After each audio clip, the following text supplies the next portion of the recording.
capítulo 5, do verso 13 ao 16. Mateus capítulo 5, do 13 ao 16.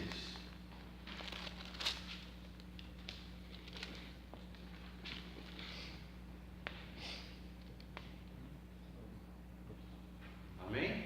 Amém. Todos acharam, né? Eu lerei e os irmãos acompanhem, por favor. Mateus capítulo 5, do verso 13 ao verso 16, diz o seguinte: Vós sois o sal da terra, e se o sal for insípido, como que se há de salgar? Para nada mais presta, senão para se lançar fora e ser pisado pelos homens. Vós sois a luz do mundo. Não se pode esconder uma cidade edificada sobre um monte, nem se acende a candeia e se coloca debaixo dos alqueires, mas no velador, e dá luz a todos que estão na casa. Assim, resplandeça a vossa luz diante dos homens, para que vejam as vossas boas obras e glorifiquem o vosso Pai que está nos céus. Amém? É uma delícia falar a respeito desse texto, né? Uma vez eu fui falar a respeito desse texto, e como eu sou químico, eu comecei a falar da composição química, e aí eu acabei esquecendo do essencial, por que é que Jesus nos comparou ao sal da terra. Foi só fórmulas e fórmulas, e aí o Dalton falou: tá bom, agora eu sei tudo sobre a química do sal, agora você pode me passar a essência do texto. Aí eu fui obrigado a repensar nesse texto, né? E hoje, repensando a respeito desse texto, nós chegamos a algumas conclusões bastante interessantes, que é para a nossa vida, principalmente para a nossa vida enquanto agente abençoador. Nós estamos aqui não para nós mesmos, nós estamos aqui para servir um ao outro, para servirmos uns aos outros. Amém. Hoje eu estaria completando a série, dando continuidade à série de sermãos a respeito da vida em conjunto, da convivência, e esse texto nos traz muito a respeito da convivência. Por isso nós o escolhemos hoje. Irmãos, esse texto não é um texto isolado, como você já deve ter percebido, né? Ele faz parte de um contexto maior, e esse contexto os teóricos chamam de o Sermão da Montanha, né? As bem-aventuranças. Alguns chamam de bem-aventuranças, outros de Sermão da Montanha. Eu prefiro a ideia do Sermão da Montanha, porque ele é muito mais abrangente do que as bem-aventuranças. O Sermão da Montanha, ele é assim chamado porque ele nos lembra da ação de Moisés no Monte Sinai. Jesus fala do monte e transmite, assim como Moisés o fez lá no Monte Sinai, as leis. Só que o Moisés transmitiu as leis da antiga aliança. Jesus, porém, transmite as leis no monte da nova aliança. É uma aliança com um novo povo, é um novo momento, e Deus decidiu, por sua soberania, firmar acordo com um povo, e esse povo se estendeu por toda a terra. Começou lá na Palestina, mas esse povo se estendeu por toda a terra. E Jesus, no Sermão do Monte, dita as regras para esse novo povo que pertence a um novo reino, o reino de Deus. Assim como nós falamos na semana passada, este reino de Deus, ele é contraposto ao reino dos homens. E não é porque ele é oposição ao reino dos homens, é porque os valores humanos são opostos aos valores de Deus. O pecado deturpou a nossa noção de valores, e assim os reinos que se levantam de entre os homens são contrários àquilo que Deus espera do homem, aquilo para o qual o homem foi criado, que é para viver em comunhão, que é para abençoar-se mutuamente, que é para servir uns aos outros. É para isso que nós fomos criados, para vivermos em comunhão. E o reino dos homens é absolutamente contrário a esses valores.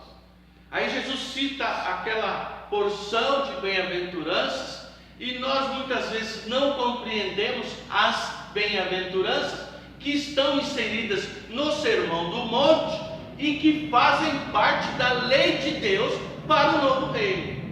Se você observar as bem-aventuranças, nada é para si mesmo, é tudo em função de outros, é tudo para a convivência. Se você observar as bem-aventuranças, você vai chegar à conclusão de que os reinos humanos são opostos aos valores dos reinos de Deus. Irmãos, nós estamos em vias de, não é? Escolher o nosso novo dirigente. E eu vejo irmãos aplaudindo cada coisa absurda, né? Eu vejo irmãos tomando partido por cada coisa, por cada promessa, por cada coisa absurda. Eu já vi alguém tomar partido de um candidato crente, gente de igreja, tomando partido de um candidato que diz: ele vai liberar as águas.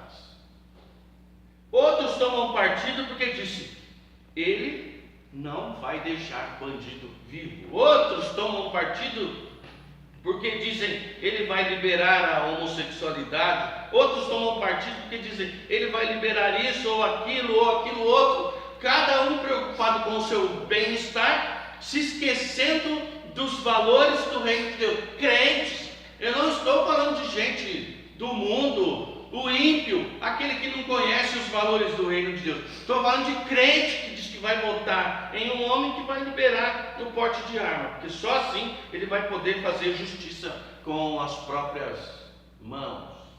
Crente, não estou falando de gente do mundo, não.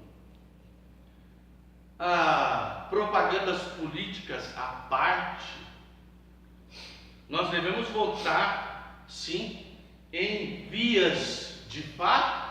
É hora de escolhermos e não tem jeito. Abster-nos é covardia, não é?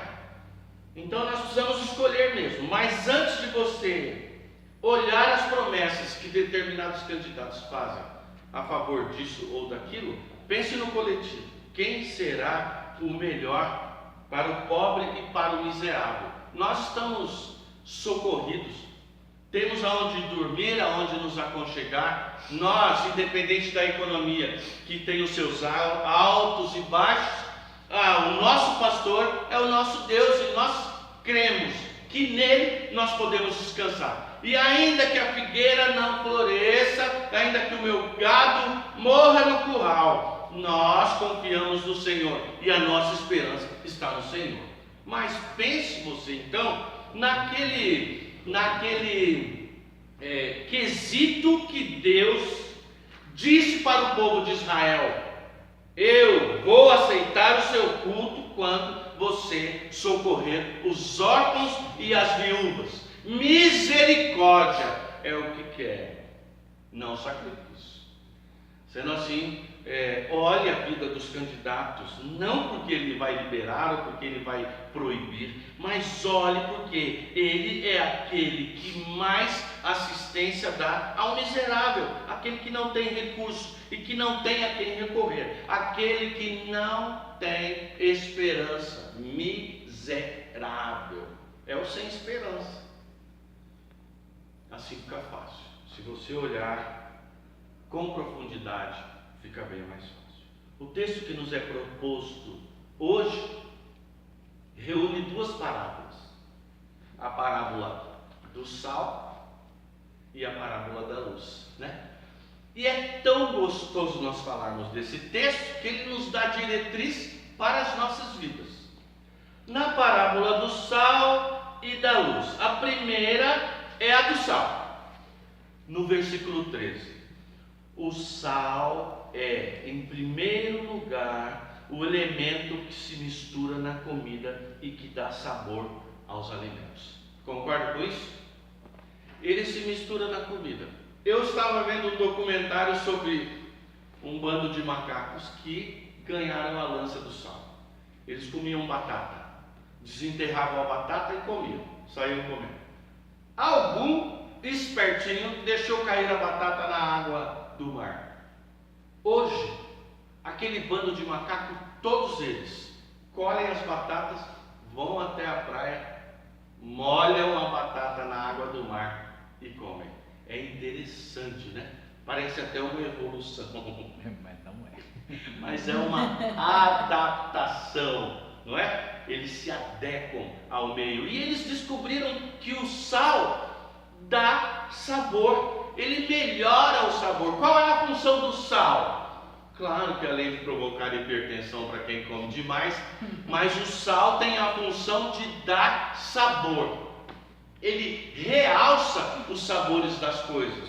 Ele, além de realçar os sabores das coisas, o sal tem sabor definido. O sal não pega sabor de outro elemento, né? Não é interessante? Você já viu sal com gosto de abobrinha? Não, né? A gente vê abobrinha com gosto de sal. Uma coisa é, o sal é para realçar o sabor. A outra coisa interessante a respeito do sal é que o sal não se corrompe, ele não se deixa envolver pelo ambiente em que ele está inserido. Sal é sal. Em todo tempo sal é sal. Em todo tempo sal há de realçar o sabor. O sal é usado para significar o valor durável do contrato também. Uma outra coisa interessante, está lá em Crônica, em Números 18, 19, ele estabelece contrato. O contrato tem que ter sal, né? Para dar sabor, para realçar, o sal para conservar. Então, propriedades do sal: realçar o sabor, conservar o sabor, e ele não se mistura, ele não se corrompe. No Antigo Testamento, os contratos eram fechados à base de sal. Achou, Cristina? Números 18, 19? Ou 2 Crônicas 13, 5? Todas as ofertas sagradas que os filhos de Israel oferecem ao Senhor, dei-as a ti e aos teus filhos e às tuas filhas contigo, por direito perpétuo. A aliança perpétua de sal perante o Senhor é esta, para ti e para a tua descendência contigo. Tem que ter sal, né? É a aliança perpétua de sal. Em Jó também ele fala a mesma coisa. Não fica sem graça um alimento sem sal? Então, só para você saber e só para você se ligar. O fato de o sal realçar o sabor e Jesus nos comparar ao sal, nos remete ao mundo e à nossa vida cotidiana, não é? Entenda o seguinte: todo esse discurso é baseado nas bem-aventuranças. Todo esse discurso é baseado no Sermão da Montanha, quando Jesus cita aquele monte de bem-aventuranças. Bem-aventurados os humildes, os pacificadores, bem-aventurados. Aquele monte de bem-aventurança. O sal realça os sabores das bem-aventuranças. O sal não tem senão a função de realçar aquilo que é a essência do ser humano, aquilo que é vida, aquilo que é sabor, aquilo que é verdadeiramente valoroso para o ser humano. O sal realça o sabor da comida, assim como seus discípulos têm que realçar os valores. Que valores? Os valores do reino de Deus que Jesus entregou lá no Sermão do Monte das Bem-aventuranças. Quais são esses valores? Humildade, submissão. Nós não devemos tirar vantagem, tirar proveito. Nós devemos adorar ao Senhor, nós devemos amar a Deus sobre todas as coisas, mas nós devemos cuidar, nós devemos amar, nós devemos estar juntos, nós devemos compartilhar com o nosso próximo, ao ponto de defendê-lo como se ele fosse parte de nós. Esse é o segredo que Jesus está. Essa parábola não é autônoma, ela não está sozinha, ela faz parte de um contexto. E o sal só tem valor, o discípulo só tem valor se ele realçar os valores para o qual ele foi chamado, os valores do reino de Deus. É isso que Jesus está querendo dizer, pelo menos é isso que o Espírito Santo me segredou aos ouvidos. A segunda parábola, falando um pouquinho mais adiante, é a imagem da luz. Para explicar, Jesus usa duas imagens. A primeira imagem é a imagem da cidade situada sobre o monte. Leva-nos a Isaías 60. Você pode dar uma olhada lá? Isaías 60, 1, 2 e 3. A cidade situada sobre o monte. Isaías 60, do 1 ao 3. Encontrou, reverendo? Encontrou. Você pode ajudar muito na minha versão, não? Pode ler, não tem problema. Levante-se, Jerusalém, desperte, exponha o rosto à luz do sol, a resplandecente glória do Senhor surgiu para você. Toda a terra está envolto na escuridão, os povos mergulhados em profundas trevas, mas o Eterno está brilhando sobre você. A glória dele pode ser vista em sua região. As nações virão para a sua luz, reis caminharão para o brilho de seu alvorecer. Levante os olhos, olhe em volta, veja como reluz, como se aproxima de você. Para o judeu, Jerusalém é o centro da ação de Deus na raça humana, né? Para o judeu, Jerusalém é a morada de Deus, especificamente no templo. Então, a luz de Deus bate em Jerusalém e reflete para o mundo. É assim que o judeu pensa.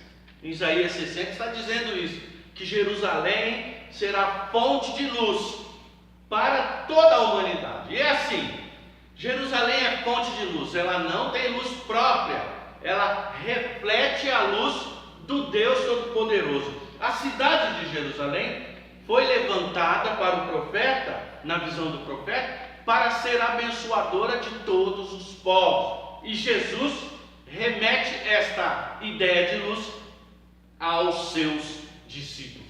Vós sois luz do mundo. Então agora não é mais Jerusalém, agora é o novo reino, os valores do reino, aqueles valores das bem-aventuranças, os valores da convivência, os valores do amor, os valores da tolerância, os valores da convivência mútua, o amor incondicional. Esses valores têm que ser refletidos na igreja de Cristo, nos agentes do seu novo reino.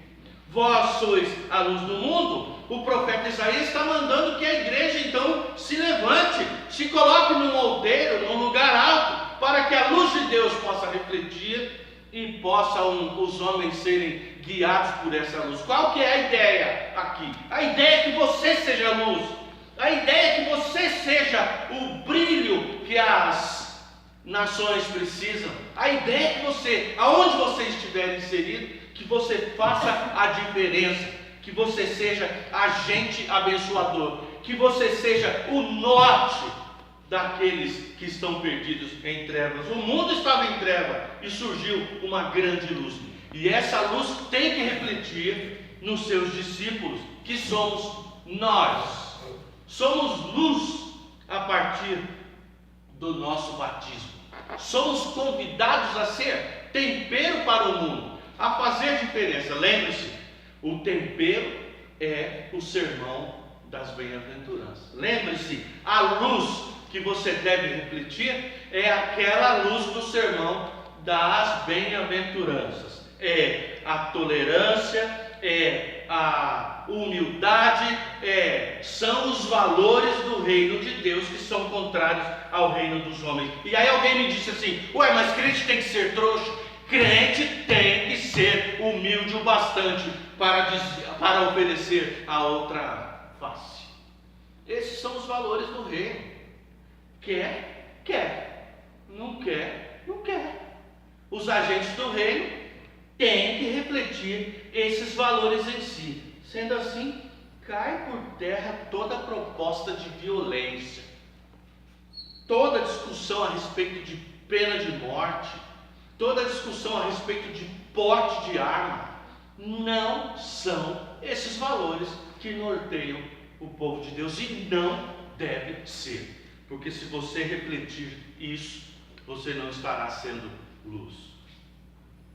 A segunda imagem a respeito da luz, na perspectiva de Jesus, essa presença da luz de Deus para iluminar as nações se dá a partir de agora em seus discípulos, isso é, naqueles que aceitam o apelo do rei a aderir às leis das bem-aventuranças. A gente podia ler as bem-aventuranças, né? Topa? Está um pouquinho antes, Mateus 13, Mateus 5.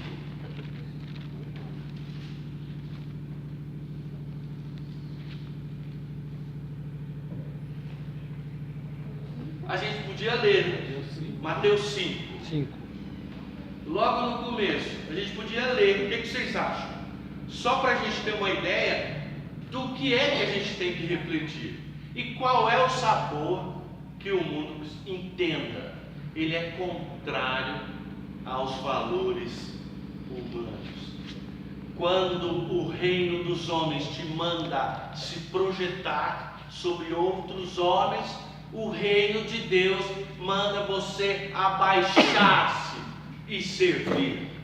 Quando o reino dos homens manda você sobrepujar, subjugar, o reino de Deus exige dos seus seguidores que sejam servos.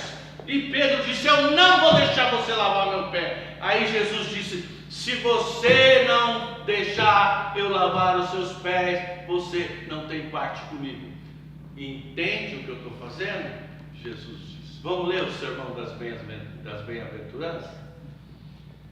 Jesus, vendo a multidão, subiu ao monte e assentou-se. Aproximaram-se dele os seus discípulos e, abrindo a boca, os ensinava, dizendo: aleluia! Bem-aventurados os pobres de espírito, porque deles é o reino dos céus. Bem-aventurados os que choram, porque eles serão consolados. Bem-aventurados os mansos, porque eles herdarão a terra. Bem-aventurados os que têm fome e sede de justiça, porque eles serão fartos. Bem-aventurados os misericordiosos, porque eles alcançarão misericórdia. Bem-aventurados os limpos de coração, porque eles verão a Deus. Bem-aventurados os pacificadores, porque eles serão chamados filhos de Deus. Bem-aventurados os que sofrem perseguição por causa da justiça, porque deles é o reino dos céus. Bem-aventurados sois vós, quando vos injuriarem e perseguirem, e mentindo disserem todo mal contra vós, por minha causa. Exultai e alegrai-vos, porque é grande o vosso galardão nos céus, porque assim perseguiram os profetas que foram antes de vós. Aleluia. São valores contrários aos valores dos reinos humanos. E não adianta a gente achar jeitinho, tentar encaixar, falar, não, mas de repente, não interessa. Deus está dizendo que para sermos sal, nós temos que refletir essas bem-aventuranças. Esses são os valores do reino de Deus. É acordo.